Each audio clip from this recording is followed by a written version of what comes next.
Do you think the Syndicate will know that we're here? I don't even think they'll see us. We'll be jacked in way too deep. We do need to be careful, because if we go in too deep, we may never come out. Pull him out! He's in too deep!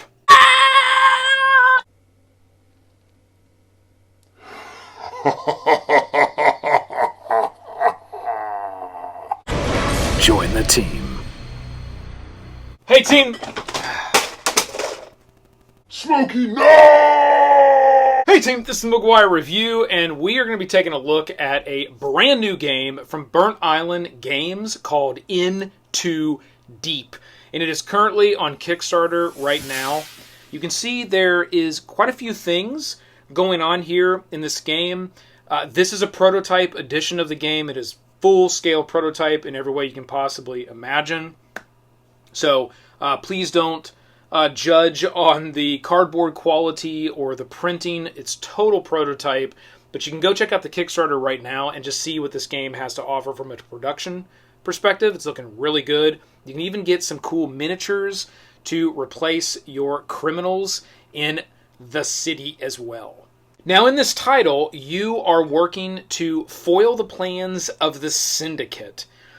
And you have a technology where you are able to tap into the brains and tap into the consciousness of these criminals as they're playing out their act within the city.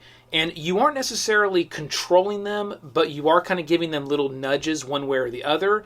The theme really is that they're going to play these acts out regardless of what you're doing. You're just able to view that and kind of give them little subconscious nudges as they're doing things and stop the Syndicate. So in this video, we're going to focus mainly on all the mechanics. We're going to go through the components of the game. We're going to talk about what those components do. We're going to talk about the mechanics of the game. We're going to talk a little bit about gameplay. If you do want playthroughs, you can find those on some of the other videos on the Kickstarter. But here we're really going to focus on what does this game really have to offer and what kind of mechanics are really being used in this game, because I really do find this game to be very, very interesting. It's got an awesome theme. I think it just kind of drips with theme. They've executed that very, very well. I also think that there's a lot of mechanics in the way that you do your scoring in this game, whether it's you're scoring a chapter of the game or you're scoring the end game. That's interesting in the way that that takes place. And I love this concept of hooking into the criminals to complete story missions as well as side missions, which you will always have in your hand. Here's a little player setup. We're going to get that here in a second. But you will be using these criminals to complete these little missions that you have, or allowing them to sort of play out and complete their missions, which is a really fun concept. And as you hook deeper into these criminals, you'll be able to control them even more. So the more that you sort of hook into their subconscious, the more, the more inception, the more layers you go deep, you'll be able to control these criminals and take use of different abilities that each one of those criminals have. And there are 6 different criminals on the board. You will see one extra one here, which is the Sentinel. The Sentinel is like a robotic sort of being that you can use to kind of move around the city, and it can escort you around the city even through these blockades that you'll find here. So there will be certain areas that will kind of be off limits to kind of go through unless you go around another way, and you can use that Sentinel to escort and move through blockades. We'll get to all that because the whole city and the way the city works is a very cool concept. Now, first thing that we will take a look at actually is our little card here. So there's a nice little reference sheet that gives you each one of the 6 criminals and then each one of the abilities those criminals are going to have that you can take use of once you're hooked in deep enough. On the other side of this, we've got all of the powers of the different areas of the city. Each one of these slices is a different area or zone of the city, and that city does have an ability. It's right down here on the bottom of each one. You can quickly look at this sheet and it'll tell you exactly what it is. For instance, here, the Skyport, it's got a little meeple sort of jumping into this little, what looks like another one of these areas. So we can come here on this card and we can see, oh, the Skyport, move 1 criminal anywhere. So if you wanted to take the ability of this area and your criminal was here, you could activate the skyport and move somewhere else on the board, which may be very, very beneficial. The skyport's actually very powerful if it's available, if it doesn't have any heat. That's these little yellow cubes here. We'll talk about those. When it's available, that's a very powerful skill because you can move anywhere. So that's pretty cool. And then down here we've got the boosts. So these are all the different boosts in the game. You will find boosts right up here. We'll talk about how you acquire those. They just basically give you a boost when you're able to get one. And then there's some other things down here that talk about these boosts activate when claimed. So there's different types of boosts. Some boosts, if they are the dark pink like this, and they have the little lightning bolt symbol, a tiny little lightning bolt symbol on them, you will have to activate that boost right away. If they are a light pink, like this here, then you can take them and you can store them on your player board, and then you can activate them later on your turn. So the boosts are nice. It's a nice mechanic in this game where you're able to use them right away or store them if you can get them, and then use them at an opportune moment later. And that's all you're going to find here on this card. The only other thing that I kind of wish was here, and it may not be here just because it's a prototype edition, is a reference card that shows the phases of your turn in the game and what would trigger an end of chapter where you would move on to the second chapter and then the third. This game only has 3 chapters within the game. It is a 90-minute to 120-minute game. I believe on the Kickstarter right now it specifies 90-plus minutes. So they're trying to keep that within an hour and a half to 2 hours for this game. There are 3 chapters for the game. You will score each one of those chapters individually, and then you will have a final end-game scoring as well. So there is a lot going on in this game from a scoring perspective. There will be a lot you'll go through between intel tokens that you have and evidence tokens that you have and dilemma cards that you have in your hand, grip that you have on your enemies, as well as a number of other things. You'll score different things as you go through chapters, and then there'll be a lot of things that you'll look at and score at the end of the game to come to a final scoring of who went in too deep and who did not. And there's multiple ways to kind of come out of this game as well, which is interesting. Even if you end up going in too deep, which just basically means one of the players will have the highest dilemma token. They come from these dilemma cards that you'll draw over the course of game. It doesn't mean that you necessarily will kind of just totally lose the game. You will get a penalty. You will get a penalty depending on if the plot was foiled or not. But there's lots of different ways to actually score out as you play the game, which is nice, and I think it makes it fun for the players, because after you play for an hour and a half or 2 hours, you want to walk away with some rich feeling of, depending on how the game played out, you still kind of came out in some way, and you had a story to tell, which is something that I really like about this title. We're going to go to the player mats now, which all look the same, like this. And there's just a few areas. You've got kind of a central area right here where you will store your intel tokens and your collected evidence that you might be taking as you're completing different things. You do have 3 different criminals that you can hook into. And you can hook into up to 3 criminals at a time, but if you do hook a third one, you do have to automatically draw a dilemma card there. And again, those aren't always bad. Some of them actually are good and will actually give you points at the end of the game. But this is where you can hook into your criminals, and then this is where you actually do your grip across the front here, or across the top. You will notice that there are 3 different sections of coloring. Once you get to this second section, it's kind of a little bit lighter section, you then have access to the criminal's special abilities. If you don't have that much grip yet on the criminal, you can't necessarily take use of their ability, but you can still do basic actions like move and pick things up, and you can still totally complete your side missions as well as your storyline missions.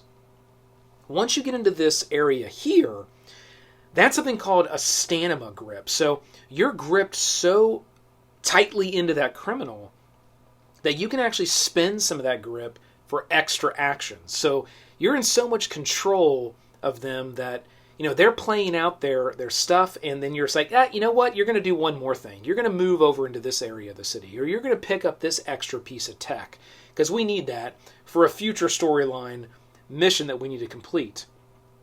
or crime that's going to take place. And that's something also that's really fun about this. Every time you complete one of these, I don't want to go too far into them yet, but every time you complete one, you get to make a very important decision. And then this last area here is where you will bank dilemma. So as you gain these cards, at the end of each one of the chapters, you will take half of them, round up, and you'll bank them permanently on your card. You'll discard the rest of them. You're also going to have to make some important choices which ones you bank, because some of them can provide lots of points at the end of the game, but they're also worth lots of dilemma, which can count against you. So you do need to be strategic in which ones you decide to bank over the course of the game. I'm going to go to the story cards now. We've hit everything here. These tokens just represent each one of the criminals. So the green here for the green. And as you hook, you'll just move these cubes up into the area. Again, having up to 3 criminals you can hook into. And you don't necessarily have to pick a criminal that's available from the board, from the pool here. Let's say you want to hook into a criminal that actually somebody else has. You can do that if you pay them an intel token. And that may be strategic for you depending on what you're trying to accomplish. Now, you will always need to have at least one of the story cards here. And those are the ones with the red. They go with the 1, 2, and 3. And then one of the side quests. So you always have at least a side quest and a story. Now, once your turn, you can complete as many of these as you want. But you can only complete one of your story quests. And you'll see here it has an A1. You'll notice there's a 1 and a 2 and a 3. When you need to draw, you can draw a 2, you can draw a 3, you can draw a 1. But you can't necessarily play A2 until A1 has been played. And there's B and there's C. So you have to play them kind of in order, which is also a fun mechanic of the game. As you play one of those, you'll set it down, and now you know, oh, I can now play an A2 because the A1 has been played. Once the A2s have been played, then you can play an A3. And that's kind of a fun part of building out the story as you go through the game. And you'll just set those cards out in front of everybody so everybody can kind of see where the story is at that point in time. So let's just look here at the A1. It says, turn a guard prison break. And every card will look exactly the same. They're very simple. You read some flavor text, and then you can see exactly what you need to do, and then you'll have some choices at the bottom. There's always 2 options. You have to pick one of them. So A1, turn a guard prison break. People are the weak point of a system. Follow a prison guard home and find a way to get him working for us. It says here, you must be in the blocks. Where's the blocks? The blocks is right here. You must be in the blocks holding the scrambler, and it has a little picture of the scrambler, and the scrambler is right here. So it's a little piece of tech called the scrambler. It has a color and an icon. It all matches up right on the card. And then it says that you have to drop that in the blocks. Okay? So easy enough. You got to get a criminal. Let's say it was this one. We got to move him over here. We got to pick up the scrambler. We got to get that criminal over here to the blocks and drop the scrambler in the blocks, and then we would be able to complete this story card here, this mission card. Once that happens, we then would decide on which one of these outcomes do we want. Do we want to steal his security codes? And the green is always sort of more on the, we'll just say the good side, and the red is more on the nefarious side. Okay, that's going to definitely get you more dilemma. It's going to get more of these cards in your hand generally. So you can steal his security codes. That's going to get you 2 more intel, which is always good. You can use that for a number of things. It's going to get you 3 evidence. That's quite a bit of evidence you can pull here from your evidence pool. It's going to allow you to file 2 evidence, and you're only going to have to pull 1 dilemma card. Whereas you can force him to cooperate, which is a little bit, show him a little muscle. You're going to get 5 intel. Since you're kind of roughing him up, you're going to get a little more intel. You're going to get less evidence, though. You're going to get 2 evidence, verse 3. You're only going to be able to file 1 evidence, verse 2. And you're going to get 2 of the dilemma cards, verse 1. That's the first mechanic and gameplay option that I really like about this title, is that every time you complete one of these, either main storylines or a side quest, you get to make those choices. Now, on a side quest, and These only have one. The side quests only have one at the bottom. You just do whatever it says. The story quests are going to be the ones that are going to give you those choices. That's just nice because you can decide, you know what, I'm going to go all in and I'm going to be more of sort of a little bit on the rougher side, and I'm really going to go for that red option every time. And there's nothing wrong with that. You're not going to lose the game because you do that. Now, you are going to get a lot of dilemma cards. Again, that doesn't necessarily mean that you're going to lose the game if you're banking all the dilemma cards that are very low dilemma value. Or you may say, I want to go more on I'm going to play all on more of the lighter side. See how that goes. Or you can mix it up as you go through the game, depending on how the game's playing out. I love that option that these story cards give you to take one path or the other, depending on what you're really after at that point in the game. Or just stick with one path all the way through because that's how you want to play it. And I find it to be very balanced and very well designed from that perspective, that you can pick one or the other track and play it through the whole game that way and still come out and not lose the game. Still come out and be perfectly fine, which is really cool. Now the side quests, again, you can complete as many of these as you want on your turn. This is called Sabotage. Wouldn't take much to bring the cops screaming into this zone. You must be in a zone with 0 heat and at least one other criminal. Move the 3 heat group to this zone. All other controllers of criminals in your zone are ejected and lose 1 grip. Then there'll be a number of things that you'll get. You get a boost, you get an evidence, file an evidence, and 1 evidence and 1 of the dilemma cards. Boosts are really nice. So these side missions a lot of times will provide boosts. That's the items up here. Those are really nice. You can pick any one that you want. Then you replace it, and you do put some evidence tokens down as well on the next one clockwise to kind of refresh it. So there's always kind of the lure of, do I want to pick the one that's got the evidence token, or do I want one of the other boosts? So that's a nice little mechanic when it comes to which boost do I pick. Do I want that evidence one? Because you will be able to set those down. That's how these work. Okay, we've hit all the cards, how those work. We've hit the dilemma cards. I will show a few of these here. They're very simple. They will just have a value here at the very top. This one has 0. And then it generally have some icons right here. So at the end of the game, this is going to be worth an intel point. So that may be one that you want to bank and keep over the course of the game. This one here is worth 3 dilemma. So that's going to be 3. Then it's got a couple icons. You're going to use those to add up evidence at the end of the game. That's also going to provide points for you. Let's look at another one here. That's another one like that. Let's see if we got... Okay, this is a good example of one that you might want to make a choice on. So some of them will have these little posters on them. And these little posters are wanted posters. At the end of the game, these are worth a lot of points if you can get a certain number of them. But you'll also notice that it's also worth a higher dilemma point. So this is where these decisions come in. As you know, let's say you've played a chapter and you got all these dilemma cards in your hand over the course of the chapter. Well, at the end of the chapter, you're going to have to select half rounded up. So I got 1, 2, 3, 4, 5. So I'm going to need to select 3 of these. So what do? Do I keep this one that's wanted for the wanted poster? Because at the end of the game, if I got a bunch of these wanted posters that I've banked and kept, I get a lot of points. But there is a trade-off because it's got a high dilemma. And I don't want to have those high dilemmas, because if I'm the player at the end of the game that has the highest dilemma score, then I'm the one who went in too deep and really will get a big penalty if the plot is foiled. So, you know what? I might take a risk and I'm going to bank that one right at the end of a chapter. And I'm definitely, I think, going to keep this one here because it's worth 0 dilemma, but that gets me an intel point.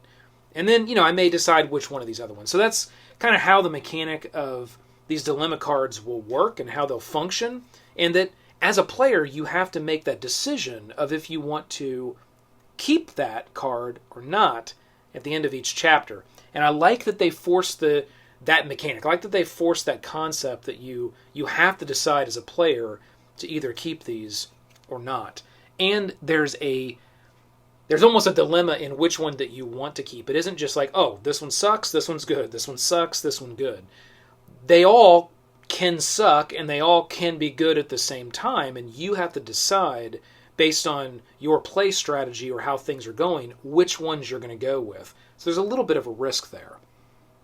Now let's get into the main board here, the main city, where you're going to have your criminals that are going to be here. This is the pool you're going to tap into on your turn. We're going to talk about what a turn looks like here in a second. You will have your criminals that will be placed on each area of the city. You'll have your little tech items that will be randomly placed out at the beginning of your city. And the only thing that we haven't talked about, we hit our blockades. Those just keep you from going places. And you can move a blockade. They will move one or the other. If it ever runs into one, it will skip it and go to the next one. The last thing we haven't talked about are these little markers here. And that is referred to as the heat in the city. Anywhere where it doesn't have any heat, you can activate that part of the city's ability. If it has one or more heat, it's like it's locked down. You can go there, but you can't activate any of the abilities of that area. So it isn't that it has to be fully filled, just any heat is there. After you activate an ability in a city, so let's say we came to the Skyport, we decided that we wanted to activate the Skyport's ability to move our criminal to any other area, you would take one heat from each area and fill it in. Now watch what that does. We would take one from here, one from here, one from here. Okay, now downtown has been unlocked. So you can see as that happens each time around, it's almost like a downtime mechanic that locks the sky. So the Skyport is going to be down now longer than, let's say, Ion Heights or the blocks. Ion Heights, next time something's activated, boom, it's unlocked. Because it only has one left. Where you're going to have 2 city activations before the blocks are unlocked. You're going to have 3 before Skyport is unlocked. So I like how that mechanic works, where you can have kind of that downtime and you're going to know how long an area of the city is going to be locked down. And you may even use abilities of other parts of the city to purposefully get the heat drawn there to get areas unlocked, because you may need that area and you may need the ability that it offers a turn or 2 turns later. So you will find there is a strategy to be used in this game. It isn't purely tactical from every single turn I just have to be super tactical.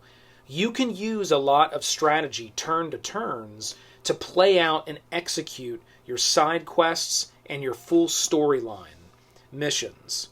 So just know that in this game, it isn't a straight tactical title. There is strategy that you will use turn to turn, and I like that. You get a little bit of that tactical where it's like, oh, you did that? I didn't know you were going to do that. You picked up what I needed, or you moved one of the people over that I needed, right? And you may have to tap and hook into that character and pull it back. So it may slow you down a little bit, but there's definite strategy that will play out. I have found at least up to 3 rounds out, which is pretty cool. Not chapters, but up to 3 rounds out. Okay, that's everything from the board. We're going to hit these 2 things here. This is where you're going to get evidence. We talked a little bit about the boosts. These are just the boosts. You just get the boost, okay? You take a boost, you replace a boost. Whenever you do replace a boost, you will pull from the pile here. Let's say I took this one. You would replace that one, but you would put a little intel token in this area. If you ever pick a boost and there's intel tokens in there, you also get those as well. It's just a little rule to make some of the boosts more enticing for players. Here is the evidence, is where you're going to be taking all your evidence. Whenever you take evidence, you have to take the top one, and then everything slides up. And then any other evidence that you would take from the card, you would then just take from here. And you would take it, it'd be secret, you would look at it, you put it on your little stash here. If you ever get to a point where you cannot refill the evidence, okay? Because you're always going to have to take from here, and this is called the plank, and you're going to then have to randomly select one, and then you refill it. If you can't ever do that, the chapter is over. So this is set up for a 3-player game. You'd have to burn through all these evidence tokens before a chapter would be done, and then you would score a chapter. And the chapter would end immediately when you can't fill it. If it's end of game and it ends, so when it end of game, that third chapter ends, everybody gets one more turn. But chapter 1 and chapter 2, it's done immediately once you can't fill it. Okay, so that's how that evidence is going to work. You can take that top one, you can take anything else from here, then you're going to take one of these randomly, flip it over, and you're going to refill. Okay, little counter mechanic is kind of how that's operating. Here is where you file evidence. And again, you have a choice. Do you want to file evidence for a chapter, right here, chapter 1, 2, and 3? Or do you want to file evidence down here that goes towards what they call the plot? It's something going to execute more towards endgame. There are 3 areas down here that if you are able to score within a chapter, you will wipe that off after a chapter is over. If you are one of the first that is able to score down here, you can score your evidence in these little areas here, and it will give you a bonus. You can get a boost. You will get one of these little tokens here, which actually is -2, so it takes -2 off your dilemma score at the end of the game, so that's always good to have. If you're making decisions to bank dilemma cards with higher dilemma value, you might want to be picking these up over the course of the game and filing a lot down here. And every time you get an opportunity to grab one of those, you grab one. That's always a good strategy. And this final one will allow you to get an extra grip, which is pretty cool as well. If you do file down here, you won't show anybody the evidence token. You'll just set it down there, and then you'll be flipping these up at the end of the game. You'll be looking at those in various ways. You got to have like sets of them essentially at the end of the game of different one of the symbols. You got to have sets of them, and the more sets you have, the more they're worth. And there's a point system at the end of the game of how that plays out. So that's how that's going to work. Just think of it from the concept of if you file down here to the plot, you get the ability to get a boost, and you also have the ability to kind of know which tokens you want to kind of know which tokens are down here. And that may be, you want to pick the same tokens up here from the plank to store over here if you can, because if you can get those to match up, you can get some more points. So that's kind of a simple way to understand how this works. And every time you file, you get to make that choice as a decision. You get to make that decision as a player, right? Same decision you can, and that's one thing I would call out about this game. There's a lot of decisions that you're going to be making. You're going to be making decisions of which one of these do I do and in what order. You're going to be making decisions on what 1, 2, or 3 story do I draw next. Even though I can do a 2, should I draw another 1? You're going to be making decisions on your dilemma cards. You're going to be making decisions on which characters you're going to hook into. You're going to be making decisions when you file your evidence. And that may feel overwhelming at first, and I will say from a review perspective, the first time this game is explained and you actually start to play it, this all might kind of overwhelm a little bit. After you've played a turn or two, it's like it totally locks in and it becomes very simple. It's a very simple concept to understand of how these things work. So let's look at chapter filing. Because when you file from a chapter perspective, you want to match these icons right here for each one of the chapters. So let's say that you drew evidence. Well, this chapter has this one. So you may want to, if you were a player and you were drawing evidence, you might want to draw that one. And you might want to say, well, I'm going to file here for the chapter, and you put it right there, and you get to take this little cube. And all that means is at the end of a chapter, if you have cubes, it's a good thing. The chapter ends and you don't have cubes, it's generally not a great thing. You don't always get a penalty. There's some different rules there based on, if the chapter was successful or not. If you don't get all of these filled in for a chapter and this runs out, then it really wasn't completed successfully. But if you at least have one of these cubes, you don't get any penalty. If you don't have a cube, you will get a penalty. And it will tell you sort of your bonuses and your penalties right here on the board. There's a little legend that will show you for each one of the chapters what those penalties and bonuses are. And then this little thing here, and then your little token here is just going to move down to second chapter, and then third chapter, and after the end of the third chapter, the game is over. So that's how these boards are going to work. So the last thing that we're going to talk through is how does a turn actually execute? So you're a player, you're sitting here with your board, okay? These are the cards that you have. And let's look here. All right, so you must be in a zone with 0 heat. Okay. I don't think I could do these at the same time. But let's look at this one here. I must be in the blocks, holding the scrambler, drop the scrambler, and I can get it. Now, I don't know if I can do that on one turn because I only have 2 actions when it's my turn. The only way that I can get more actions is if I've got into the Stanima zone of my grip. But I'm nowhere near that. So the first thing I'll do is I will hook into a criminal. And I'm going to hook into this guy right here, the red, so the drone jack. I'm going to hook into the drone jack. Now the drone jack has a really cool ability where I can move or pick up nearby items for 1 action. But I can't do that yet because my grip isn't high enough. But I'm going to hook into this guy. Okay, so I'm hooked in. I can only hook into 1. All right. I can stay hooked in, though. The one time you have to unhook is once you complete a story. You don't have to unhook when you complete a little side mission, but you do have to unhook when you complete a story. So I'm hooked in. I now will gain grip.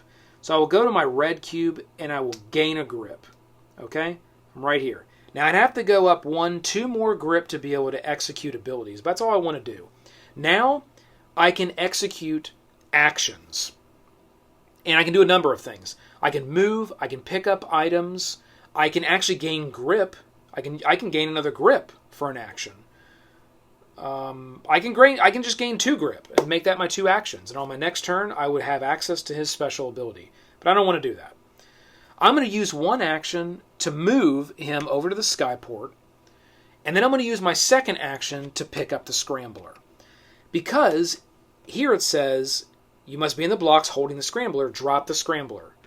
Okay? Now, it would be awesome if I had a third action because I would use my third action to execute the Skyport's ability to then move me directly to the blocks. And then you can always drop for free and you can cash in your card for free. And then I could get it. But I don't have a third action. And I don't have enough stamina to be able to do that. So my turn would effectively be over. Now what I would do if I wanted to is I could actually ditch and get new cards. So you always have the ability to ditch as many cards as you want and draw those back. But you always have to at least have 1 story card in your hand and 1 sabotage card in your hand. So I don't necessarily, let's say I didn't like this sabotage. I could ditch this card and you would put it there at the bottom. And I'm going to draw 1. And this one's called Transport. And you wouldn't be showing these. These are face down. Only you see them as a player. And this transport logistics is like 70% of modern crime. You must be in a zone with exactly 2 loose items. Okay? That sounds good. Move the items to the first zone clockwise that has 0 items. Okay. I don't know. We'll see. That might be difficult, but I'm going to hang on to that one because it seems really interesting. It gets me a boost, an evidence, a file, and a dilemma. Not too bad. It's a 1/1/1. If we look at these cards, a lot of them are 1, but this one provides a boost and it provides evidence. So I'm going to hang on to that one. Now my turn is done. It is now another player's turn. When it comes back around to my turn, hopefully no one tried to activate anything and messed with any of the heat. I then could decide to hook into another criminal. And I may look and see, well, I need a transport, and there's going to be 2 loose here. So you know what? I'm hooking, if this guy hasn't been taken yet, I'm going to hook into the disruptor, and then I'm going to gain grip for both of them. So he will gain another grip, and the disruptor will gain a grip.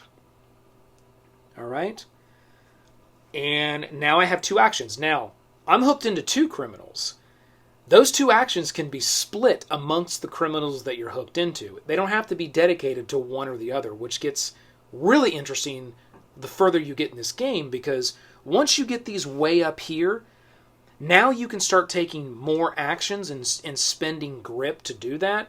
And when you're controlling 2 and 3 criminals at once, you have a lot of option on your turn to do a lot of intricate, little detailed moves. This is where the game can start to get a little heavy tactics-wise, because you're going to have to sort of think how to orchestrate that all out to say, okay, I have 2 or 3 criminals and I got this many actions, and how do I want to spread them to move this guy here, move this guy here, then spend a grip to get one more action to pick something up, because then I'm going to activate a city. And like, that's when it starts to get a little heavier on the tactics side once you get further in the game and you get more and more grip with certain criminals. Because after you ungrip, after you unhook, once you tap something in a story, you don't reset your grip. It's just you have that much influence or that much know-how of that particular criminal's mind. So that's interesting. The further the game goes, the more complex the game definitely gets. So I've hooked in. Now I can spend my actions, and I'm going to spend my first action to execute the skyport, which allows me to move anywhere. And I can move this right here. Okay? And then what's going to happen is it's going to draw heat. So just like we looked at, you're going to grab your heat 1 from each area. Now our downtown is opened up and is ready to go. And the downtown allows you to, that's a shift blockades, and you can move the Sentinel, which is really good. So if you get over here and need to move through a blockade, you want to take that Sentinel to escort you through. You can drop for free. Okay, so now I've created an area that has 2 loose items, which I need for transport, and I've now achieved with a single action. So let's say my second action is, well, it's got to be, let's see here, you must be in a zone with exactly 2 loose items. Move the items to the first zone clockwise that has 0 items. So I'm going to use an action to, it has to be clockwise and it has to have 0 items. So that's gonna that may not be, I might hold on to that one for a little bit. I can't use the action because there's heat here. For that second action, I'm going to gain 1 more grip for my drone jack, now providing me the ability to get to his special abilities. But on my turn, I have accomplished this because I got here, and I can now steal the security codes or force him to cooperate. Well, let's say that I decided to just, I'm going to steal his security codes. I'm going to do more of a little thefty move there. I'm going to get 2 of intel tokens. I can bring those over. I'm going to get 3 evidence. So, well, we were messing with our evidence here. So let's say it was back there. I have to take the first one off the top. I'm going to get that evidence. Okay, take that. And then I get 2 more. So I'm going to take this one and I'm going to take this one. And I can see those. Okay, great. That's the evidence I have. Keep those face down. And then these are all going to slide up. And then I'm going to pick this one to then randomly flip over. Okay, that's the next one that's there. I'm going to be able to file 2 evidence. Well, I don't have... Do I have any of the ones... let's see here. I'm going to file this evidence because it matches, and I'm going to do it on the chapter, and I'm going to take this cube. So now I got one of the cubes. That's good. So now I won't get hit with that, if it gets messed up, right? If it doesn't complete before the evidence runs out. So I'm good to go there. And then I can file another one, and I'm going to file another one, and I'm going to file I'm going to file this one right here. And I'm going to do it on the boost. I can do that once. So I get a boost, so I will look right up here, and I want to get... This will allow me to peek at an evidence, move the Sentinel up to 3 times, and this will allow me to see... Let me check that one. See the evidence. Peek at face-down evidence tokens up to a number shown maybe in the pool. This is actually reveal one of the face down evidence in the plot pool, but there's none there. So I'm going to peek. I'm going to take that boost. I'm going to take this one right here. And this is a light pink. So this can be activated whenever I want. I'm going to actually hang on to that boost for now. And I'm going to do that later, probably later on in the game. Because again, you want to try to know what you have. You want to try to remember what's down here. Because you're trying to get sets and match those sets of evidence tokens, because at the end of the game, you'll get more points for that. So that's what I'm going to do there for my turn. Okay, and then you're going to get one dilemma. That's the last thing. So I'm going to draw one dilemma card, which I'm going to see. Very nice. 0, 1 token. Okay, so I'll keep that. I'll keep that right there. And then this would get turned in, so I'd put it up there on the story line. And now I need to sort of draw my cards back, and there's only one out, so I'm going to draw another one, and got B1 this time. Market research, arming the Syndicate, shop in Zimbazar, selling military-grade weapon parts without our permission. We can't let anybody beat us to this thing. You must be in Zimbazar, with at least one other criminal and items of at least 2 types. That might be kind of difficult. So I might get rid of that one next turn and cycle out for maybe something else. And that would be my turn.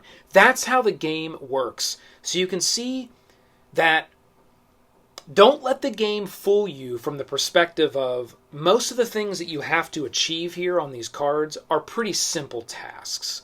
Now sometimes they can get a little bit more complex, but this is probably as complex as it gets. Most of them are very simple tasks. It's pick up an item and move to this location with a criminal. Okay? It's not specifying it has to be this one, or sometimes there are some things that dictate, but it's basically just get a criminal, get an item, and get to an area. That's what most of them are going to be. And that seems very simple on the surface, but it's once you get under that, it's once you achieve that, is where the complexity and the theme and the fun of the mind job that's going on here starts to play out. It's all of the decisions. It's how do you strategically use your actions, and as that becomes more complex over the course of the game. I like that scaling. It's very simple the first, let's say, maybe chapter of the game because of the level of grip. The more and more grip you get, the more and more stuff you can do. The more and more criminals you hook into, up to 3, the more acts and opportunities that you can do. And that's how the game sort of naturally scales as it goes along with this grip track. And I love that design and that mechanic, that it doesn't just start from turn 1, round 1 as like, okay, there's all these things I can do. It's somewhat limited. And as you go through these story cards, things will get a little bit more complex as well. So the game really does scale nicely when you start, that it's very limited. You got very simple actions that you need to do. You have very simple things you can do when it's your turn. The more you go through the story, the more grip that you get, the more criminals you control, the game starts to very much scale up in that complexity as you play. We already talked a lot about the different things that you would do as you go through scoring chapters and scoring endgame, and I'm not going to go through all of that, but there's a number of things that you'll do when it comes to, cubes that you've acquired, intel points you've acquired, evidence tokens you've acquired, how much grip that you have, the dilemma cards that you've banked. You'll use all of these things at the very end of the game to get an end score, and essentially the person with the best score is the winner. There's 4 different outcomes of the game. That's kind of cool, depending on if you went in too deep but the plot wasn't foiled, or if the plot was foiled and you didn't go in too deep, or the plot wasn't foiled and you had the best score. Like there's 4 different ways that you can kind of come out with your storyline of how you've played. And I like that as well. It isn't just a you lose or you win. There's different outcomes that you can acquire. Very well done, Burnt Island Games. You really have nailed it on this title, in my opinion. There's a lot going on. There's a lot of tactics. There's a lot of strategy. It's got great scaling. I absolutely love the theme. And team, you can check this out on Kickstarter right now. And that's really it, team. Make sure to check this out on Kickstarter. It's out there at least for another, 17 or 18 days.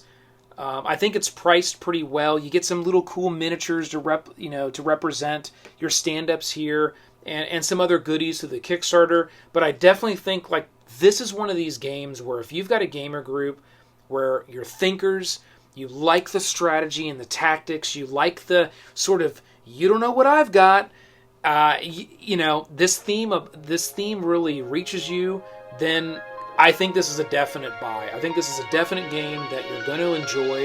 And I think this is one where if you got a thinker game group, this is one that's going to come out and hit the table a number of times. I can almost promise you. So hit that like, click the subscribe below to join the team. Keep rolling them crits. This has been the McGuire Review, and we'll see you next time!